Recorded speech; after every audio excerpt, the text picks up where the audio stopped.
साथियों नमस्कार, जय भीम जय भारत। जो बात बताने जा रहा हूं वो आज और आपके और आपकी नस्ल का बर्बादी का आलम आज से शुरू होने जा रहा है। शुरू इसलिए होने जा रहा है क्योंकि आप आज मजे में हैं और जाति पाति और धर्म में जुड़े हुए हैं। इसीलिए आज आपको यह बात जानना अति आवश्यक है। साथियों वो बात है क्या? साथियों आप जानते हैं कि वर्तमान में लोकसभा चुनाव सर पर है और पार्टी लगातार अपने वादे और तमाम वैसे जो है विचार दे रहे हैं, तमाम वैसे लोग लालच का भंडार दे रहे हैं। लेकिन इसी बीच वर्तमान की जो सरकार है, यानी खास तौर पर जो भाजपा की सरकार है, एनडीए की जो सरकार है, वो कहती है 400 पार। 400 पार ये कह देना एक एकदम सिंपल सा बात है, लेकिन 400 पार ही क्यों कहता है? जिस सरकार को बनाने के लिए मात्र 272 सीट चाहिए, उसको 400 पार की क्या जरूरत है? इसलिए मैं आज आपको कान खोल के सुनने की बात है। अगर भी आपके कान में गोली पड़ा है तो वीडियो को स्टॉप करो, कान के गोली साफ करो, फिर यह वीडियो सुनो। सुनो ही नहीं, अपने समाज में तमाम ऐसे लोगों को सुनाओ कि यह जो वर्तमान में 400 पार है वो 400 पार नहीं है। तुम्हें और तुम्हारे परिवार को इस 7 समुद्र पार भेजने की तैयारी। आप यह बात जान के हैरान हो जाएंगे। आपको लगेगा कि आखिर ये 272 सीट से 272 सीट जीत जाने से वो सरकार बना सकती है, तो वो 400 पार क्यों कर रहा है?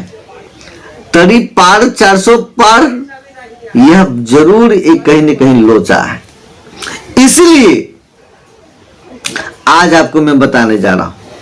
साथियों आप बड़े ध्यान पूर्वक नहीं सुना होगा और देखा भी नहीं होगा, क्योंकि आप उतना में सोचते नहीं हैं।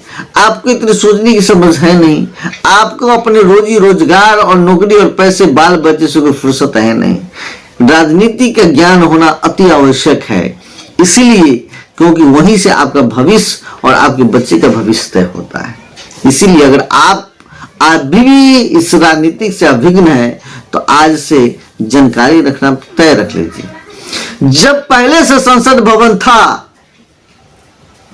तो फिर नए संसद भवन बनाने की क्या जरूरत थी? जब उसकी स्थिति अभी भी बहुत अच्छी थी तो फिर दूसरी बनाने की क्या जरूरत थी? चलो बन भी गया तो जिस व्यवस्था का शुरुआत राष्ट्रपति से होना था, उसकी व्यवस्था एक मनुवादी विचारधारा के प्रधानमंत्री से कैसे हुआ? ये सवाल आज तमाम वैसे सवाल के जवाब आज मैं देने जा रहा हूं। साथियों अब आपको मैं बताता हूं कि लोकसभा चुनाव जीतते हैं तमाम ऐसे पार्टी, और उसमें एनडीए में कई ऐसे पार्टी हैं। और आज आपको भी बताने जा रहा हूं और आपको भी आज खुद शर्म आएगा कि किस नेता का मैं फॉलोवर्स हूं। इसलिए आज इस बात को जानना होगा कि आज आपके नेता जो है अपने केवल लोभ लालच में आकर आपको कहां ले जा रहा है। अब साथियों मैं आप बता देना चाहता हूं, लगभग जो वो 272 सीट से सरकार बना सकती है, वो कहता है 400 पार। 400 पार का एकमात्र कारण है कि जितने भी सीट लोकसभा में है उसकी 2/3 वोट, 2/3 सीट हो जाने से उसकी तमाम ऐसी व्यवस्था वो अपने खुद से तय कर सकता है। यानी 2/3 का मतलब 406 सीट अगर उसे आती है तो अपने मर्जी से वो सारे काम करेंगे, अपने मर्जी से वो व्यवस्था बनाएंगे। और व्यवस्था बनाने में सबसे पहला काम क्या करेंगे? SC ST OBC माइनॉरिटी के तमाम अधिकारों को हनन करेंगे और छीन लेंगे, उस तमाम वैसी व्यवस्थाओं को खत्म कर देंगे। आप तमाम बार बार तो इस भाजपा के नेताओं का बयान सुन ही रहे हैं कि इस बार संविधान बदलना है। जिस संविधान को बनाने के लिए किसी के बापा और किसी के दादा से नहीं हो पाया, वो बाबा साहब भीमराव अम्बेडकर जी ने जो कर दिया, आज उसी को बदलने की तैयारी हो रही है। जिस संविधान के बदौलत जब आप पर कोई अत्याचार करता था तो आज आप उसको न्याय मिल जाती थी, जब आप पर कुछ भी व्यवस्थाएं बनती थी तो आज संविधान के बदौलत आज आपको वहां पर न्याय मिल जाता था। साथियों, उस राम मंदिर की भी अगर न्याय मिली तो बाबा साहेब भीमराव अम्बेडकर के संविधान से मिला। मठ पुजारी जो बैठे तमाम वैसे लोगों को न्याय को दिया तो वो न्याय बाबा साहेब भीम अम्बेडकर के संविधान ने दिया, और वही संविधान को खत्म करने ये सरकार की पूरी तैयारी हो रही है, और इसीलिए 400 पार कह रहा है।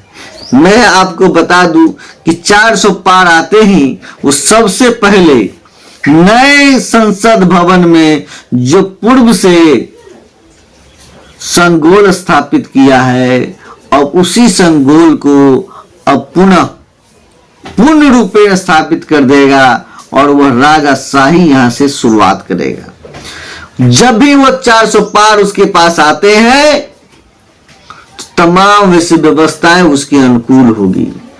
नहीं तो SC ST के तमाम वैसे लोग जो आज अपने आप को पासवान कहकर अपने आप को राजा घोषित करते हैं, कहते हैं मैं राजा हूं, जो कोई कहता मैं ग्रेट चमार हूं, कोई कहता मैं धोबी हूं, कोई कहता मैं आदमी हूं, कोई कहता है मैं यादव हूं, कोई कहता है अहीर हूं, कोई कहता, तमाम ऐसे जाति के लोग जो अपने अपने जाति का डंगा पीट रहे हैं, उस सभी के जाति के नकेल कसे दी जाएगी और फिर जाति करते जाओगे जो वह जाति करना चाह रहा है, अब फिर शूद्र के शूद्र हो जाओगे।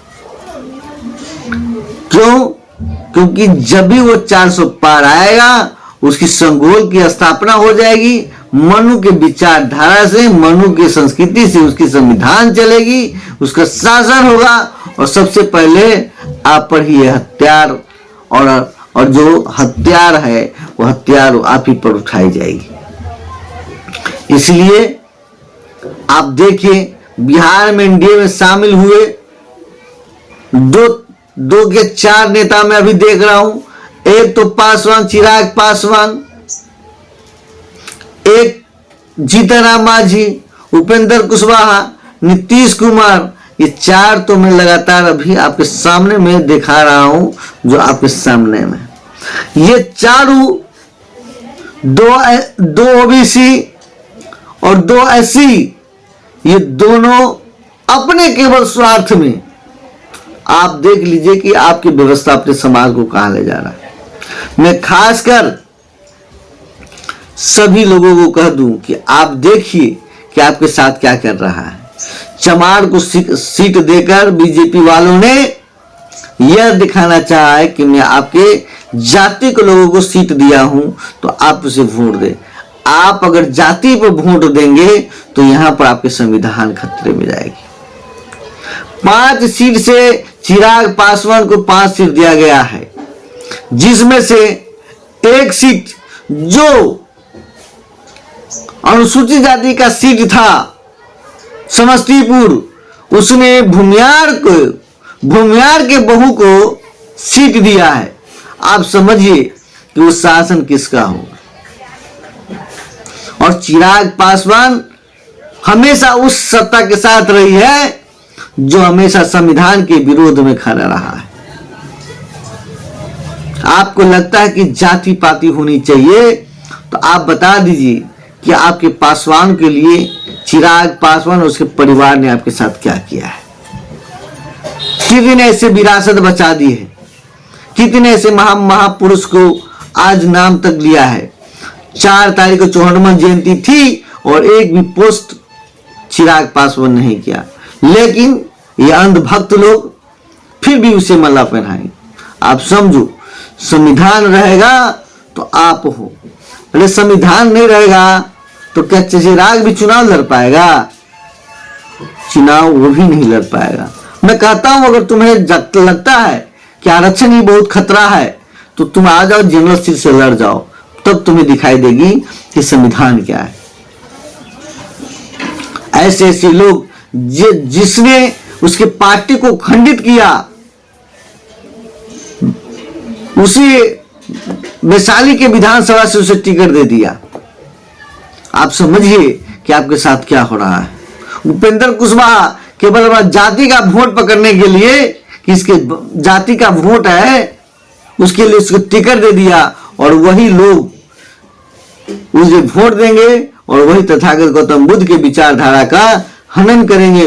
पूर्व से भी हनन किया है और पुनः हनन करेंगे।